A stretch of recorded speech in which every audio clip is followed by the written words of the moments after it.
তো বন্ধুরা যখনই যে কোনো ভিডিও আপলোড করি, ভিডিও যখন পাবলিশ করি, তো তখনই কিন্তু একটা কমেন্ট কিন্তু প্রায় প্রতিনিয়ত আসছে, তাই কেসের বর্তমান আপডেট কি রয়েছে। ঠিক আছে, তো এই প্রশ্নটা কিন্তু বারংবার অনেকেই করে আসছেন, আমাকে হোয়াটসঅ্যাপে মেসেজ করছেন, কল করে বলছেন।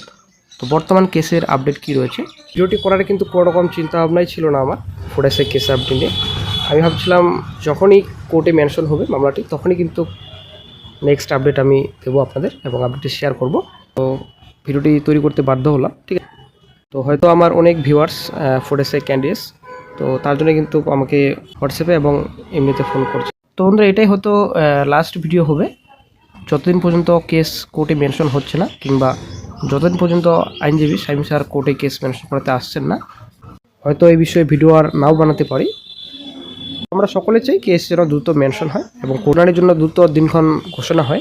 বন্ধুরা পরবর্তী ভিডিওতে কেস মেনশনারি কিন্তু আপডেট দেওয়া হবে, তারাই কিন্তু কোনো রকম ভিডিও করা হবে না। যাই হোক, এই ভিডিওতে কিন্তু কোনো কিছুই আপনাদের আপডেট হয়তো দেবো না, তবে কিছু আপনাদের সঙ্গে আলোচনা করব এই বিষয়ে। ঠিক আছে, সবাই কিন্তু এই নিয়ে চিন্তায় রয়েছেন কেস সলভ হবে কি না আদৌ।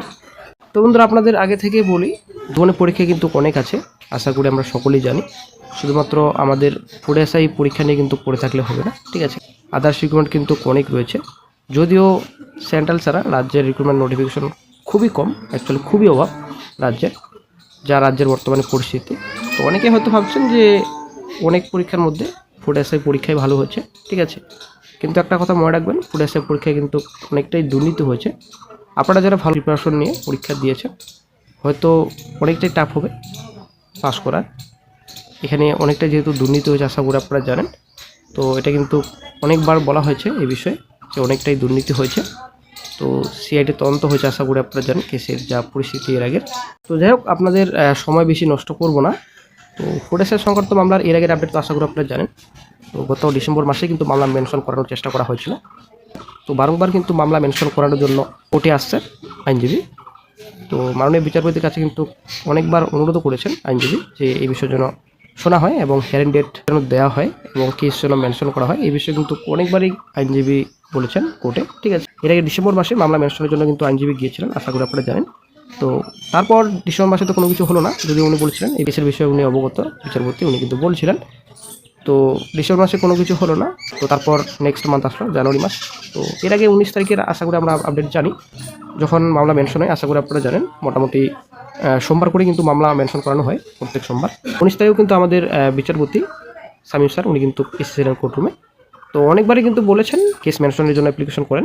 জবাবে কিন্তু বিচারপতি এসআর ম্যাটার্স এবং ট্রাইব্যুনালের কথা বলেন, এর মধ্যে বিষয়ে শুনানি অগ্রাধিকার কোনটা দেবেন এই বিষয়ে কিন্তু উকিলামুখী প্রশ্ন করেন। তো হয়তো অনেকেই আমার এর আগে ভিডিওটি দেখেছেন। তো উনি কিন্তু পরিষ্কার বলেছেন যে ট্রাইব্যুনাল ম্যাটার্সের চাপে বর্তমানে ওনার বেঞ্চ এখন ট্রাইব্যুনাল বেঞ্চে পরিণত হয়েছে।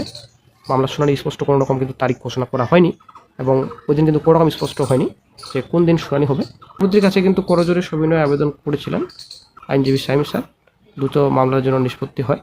তারপরে কিন্তু লাইন কেটে যায়, আশা করি অনেকে ভিডিওটি আমার দেখেছেন। তো তারপর থেকে কিন্তু কোনো রকম আর খবর পাওয়া যায়নি নেক্সট মেনশন কবে নাগাদ হতে পারে, এবং কি এই 1-1.5 মাসের মধ্যে কিন্তু কোনো রকম আইনজীবী আসেননি কোর্টরুমে মেনশন করাতে মামলাটি। ঠিক আছে, তো আপনারা অনেক শিখতে পাচ্ছেন এই যে কেসের সম্পূর্ণ ডিটেলস 2 মার্চ নেক্সট হ্যান্ডে রাখা হয়েছে। ঠিক আছে, তো এটা কিন্তু 2 মার্চ এটা রাখা হচ্ছে 1-3-2-2 এগুলো কিন্তু মান্থলি কজ লিস্টের ডেট। ঠিক আছে, তো এই দিনে কিন্তু মান্থলি কজ লিস্ট প্রকাশিত হয়েছিল, সেই ডেট কিন্তু এখানে বসানো হয়েছে, কিন্তু কোনো রকম এই দিন শুনানি হয়নি। তো যাই হোক বন্ধুরা, আশা করি আপনারা জানেন বর্তমানে অনেক ছুটিটা ছিল বর্তমানে এই মাসে, এবং কাউন্সিল নির্বাচন এই মাসে অনেকটাই ব্যস্ত ছিলেন হয়তো, এবং শহরের বাইরে এই মাসে কিন্তু কোনো কিছুই হলো না। ঠিক আছে, হয়তো এরপরে মাসে যখনই কজ লিস্ট বেরোবে, তো হয়তো সে মামলা মেনশনের জন্য আইনজীবী আসতে পারেন। আর হ্যাঁ বন্ধুরা, আরেকটা কথা, তো বর্তমানে কিন্তু রোস্টার পরিবর্তন হয়েছে, আশা করি আপনারা জানেন। তো বিচারপতি কিন্তু পরিবর্তন হয়নি, তো যেহেতু এসআর ম্যাটার্সে রয়েছে, তো রোস্টার পরিবর্তন হওয়ার পর কোর্ট নাম্বার পরিবর্তন হয়েছে। কোর্ট নাম্বার 18 ছিল, কোর্ট নাম্বার 2 ছিল, বর্তমানে কিন্তু কোর্ট নাম্বার 5-এ মামলার শুনানি হচ্ছে। ভবিষ্যতে ফুড এসআই কেস হয়তো কোর্ট নাম্বার 5-এই মামলার শুনানি হবে। তবে বন্ধুরা আপনাদের একটা কথা বলি, তো আপনারা কিন্তু বিভ্রান্ত হবেন না। মামলা যেহেতু হয়েছে, তো একদিন কোর্টে উঠবে, এটা কিন্তু শিওর। ঠিক আছে, তো অনেকটাই ডিলে হচ্ছে প্রসেস, এটা আমরা সকলেই জানি। কিন্তু কোর্টের সময় অনেকটা লেটে হয়, আমরা সকলেই জানি। তো এটা নয় যে কেস যে করা হয়েছে মামলা মেনশন করার জন্য কোর্টে আসা হয়নি, এটা কিন্তু নয়। আপনারা আশা করি আমার চ্যানেলে দেখেছেন প্রায় প্রত্যেক মাসে একবার দুবার কিন্তু মামলা মেনশন করানোর জন্য কিন্তু আইনজীবী আসেন কোর্টরুমে, ঠিক আছে। পিটিশনের তরফ থেকে কিন্তু চেষ্টা প্রচুর চালানো হচ্ছে এবং আইনজীবীও কিন্তু চেষ্টা প্রচুর করেছেন এবং করছেন মামলার জন্য দ্রুত মেনশন হয় এবং মামলার জন্য দ্রুত নিষ্পত্তি হয়।